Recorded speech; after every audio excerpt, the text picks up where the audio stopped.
नमस्कार दर्शक बंधु ज्योत्ना मैडम आमर रागिकी बहिचंती वीडियो करिया पई मु डेरी कली बोली आ उठु नाहंती मु कहली बालकनी चलो से मना करचंती मु जीबिनी एई चलनो ଯିବିନି ବା ଏଇଠି କରିବି।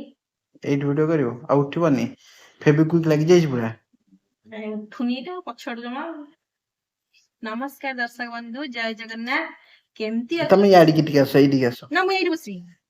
आसुनो याडी ନା की ମୁଁ ଏଇଠି ବସିବି। सेइडी बसी वीडियो करिवो ହଁ को ତମେ कोन ଆଡିକି ଆସୁନ। कहू ନିଜେ ଚେୟାରରେ ବସିଛନ୍ତି ନିଜେ ଉଠିବେନି। आइले आइले को कोन कहछ को ମୁଁ ଜିତିଗଲି। ତମେ ଆସିଲ ମୁଁ ଗଲି କି? ମୁଁ ଜିତିଲି ତମେ ହାରିଲ। ओ घाली आ को କହୁନ କଣ ପଚାରିଲେ ସିନା କଣ କହିବି। प्रश्न उत्तर दबो रेडी ହଁ ରେଡି। ପ୍ରଶ୍ନର ଉତ୍ତର ଦେବି ନାହିଁ ମୁଁ କହିପାରିବି।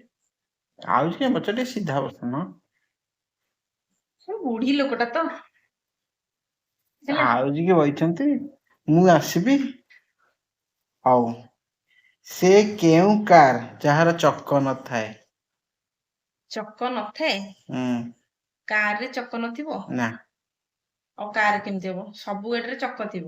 ସେ କାରରେ ଚକ ନଥାଏ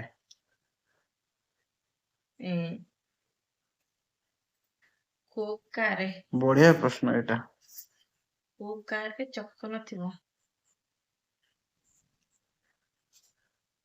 ଶଗଡ ଗାଡି ସେଟା କଣ କାର କୁଆଡଲା କାର କାର କାର କୋଢିଆ ଲୋକ ମୁଁ କହୁଛି ଚାଲ ବାଲକନି କି ପଦବାବୁ କାର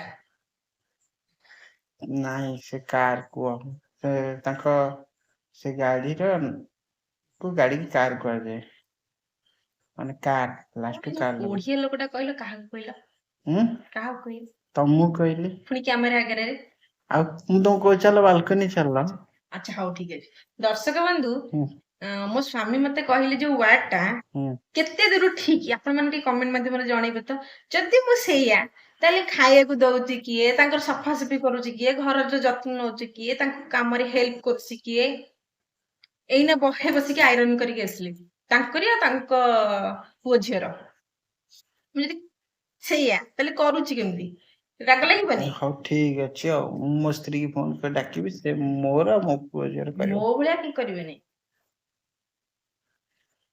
କୁହ କୁହ ସେ କେଉଁ କାର କେଉଁ କାରରେ କାରରେ ଚକ ନଥିବ ମୁଁ କହିବି ପ୍ଲାଷ୍ଟିକ କାରରେ ମୁଁ କହିବି କଳାକାର ଆଁ କଳାକାର ଓହୋ କଳାକାର କଳାକାରରେ ଚକ ନଥିବ କଳାକାର କଳାକାର ହଁ କଳାକାର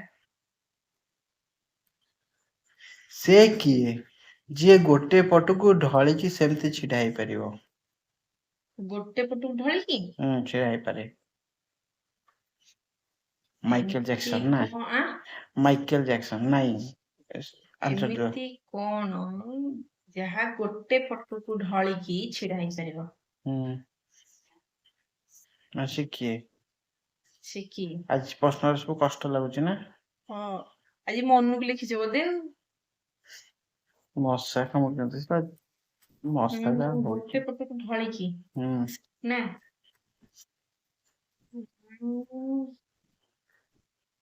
ଆସିବନି ଗୋଟେ ପଟ ଢଳିକି ମୋ ହାତରେ ମଶା ବଇଛନ୍ତି କି? ଛତା ଠିଆ ହେଇପାରିବ ମଶା ବସିନାହାନ୍ତି। ତମର ତ ହାତରେ ଯେତିକି ଚୁଟି କାହା ମୁଣ୍ଡରେ ବି ସେତିକି ଚୁଟି ନଥିବ। ମଶା ପଶିଲେ ବାହାରି ପାରିବେନି। ଭାଲୁଟା ଦେଖୁନ ହାତରେ କେତେ ଲମ୍ବା ଲମ୍ବା ଚୁଟି। ଦର୍ଶକ ବନ୍ଧୁ ମୋ ସ୍ଵାମୀଙ୍କ ହାତରେ କେଡେ କେଡେ ଚୁଟି ଦେଖିବେ? କ୍ୟାମେରା ବୁଲେଇବି? ଦେଲ ଟିକେ କ୍ୟାମେରାଟା ବୁଲେଇ ଦେଖିବେ ନା ଲାଜ ଲାଗିବ। କୋଉଠି ଚୁଟି ଅଛି ମଶା କାମୁଡିଲେ କଇଁଚି ଟିକେ କାଟିକି ଦେଖେଇବି? କୁହ ମ ଜାଣିନି ବା ଗଛ ଗୋଟେ ପଟକୁ ଢଳିକି ରହିପାରିବ? ଗଛ ତ ସିଧା ବି ରହୁଛି। ଢଳିକି ବି ରହୁଛି ଗୋଟେ ପଟକୁ ଢଳି ପାରେ ସେ ଢଳି ଗଲା ପରେ ବି ସେ ରହିପାରେ ସେମିତି। ତମେ ଛାଡ। ଗୋଟେ ପୁରୁଷ ଏଇଟା କହିତ ଗୋଟେ ପୁରୁଷ ତ ଜୀବନରେ କେବେ ଶାଢୀ ପିନ୍ଧିଥାଏ? ଶାଢୀ ହୁଁ ପୁରୁଷ ହୁଁ ବାହା ହେଲା ବେଳକୁ। କେତେବେଳେ? ଏ ଶାଢୀ ପିନ୍ଧୁନାହାନ୍ତି ତ କେହି ଆଜିକାଲି, କିନ୍ତୁ ପିନ୍ଧିବା କଥା। ଖାଲି କାନ୍ଧରେ ଏମିତି ପକେଇ ଦଉଛନ୍ତି। ଓହ, ଠିକ ଜାଣିଛ। ଶାଢୀ କେହି ପିନ୍ଧୁନାହାନ୍ତି। ହଉ, ଏବେ ତ ଜିନ୍ସ ପିନ୍ଧିକି ବାହା ହେଇଯାଉଛନ୍ତି ଆଉ।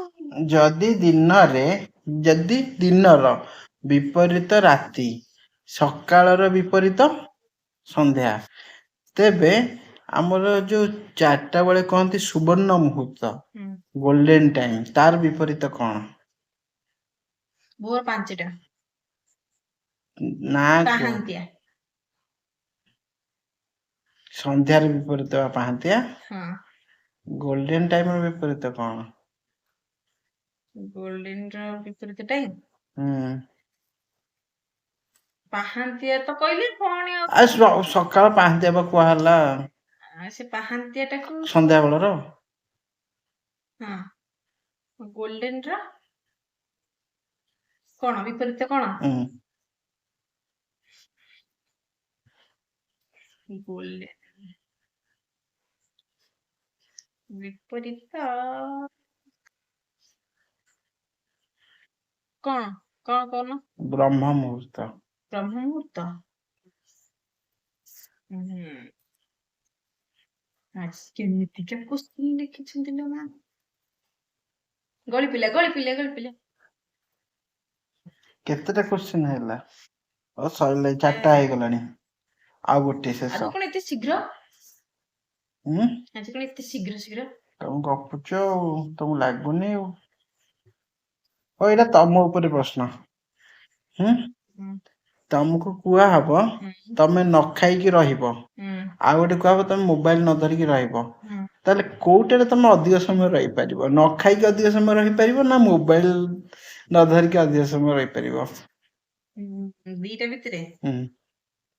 ଦିଟା ଭିତରେ ଯଦି ମତେ କୁହାଯିବ, ଏମିତି ଦେଖିବାକୁ ଗଲେ ଖାଇବାଟା ଇମ୍ପୋର୍ଟାଣ୍ଟ, କାହିଁକିନା ଖାଇଲେ ସିନା ବଞ୍ଚିଲେ ସିନା ମୁଁ କରିବି।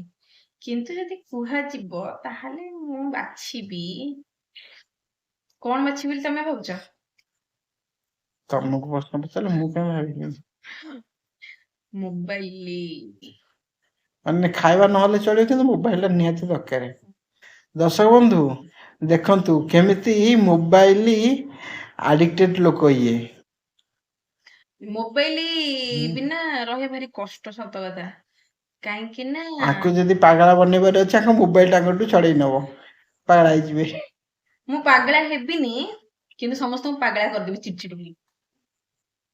ମୋର ଯେତେବେଳେ ମୋବାଇଲ ଖରାପ ହେଇଯାଏ, ମୁଁ ପ୍ରତି କଥାରେ ଚିଡେ। ଆଉ ବେଶୀ ରାଗଟା ଆଙ୍କ ଉପରେ ଥାଏ, କିନ୍ତୁ ଆଙ୍କ ଉପରେ ରାଗ ସୁଝେଇ ପାରିବିନି।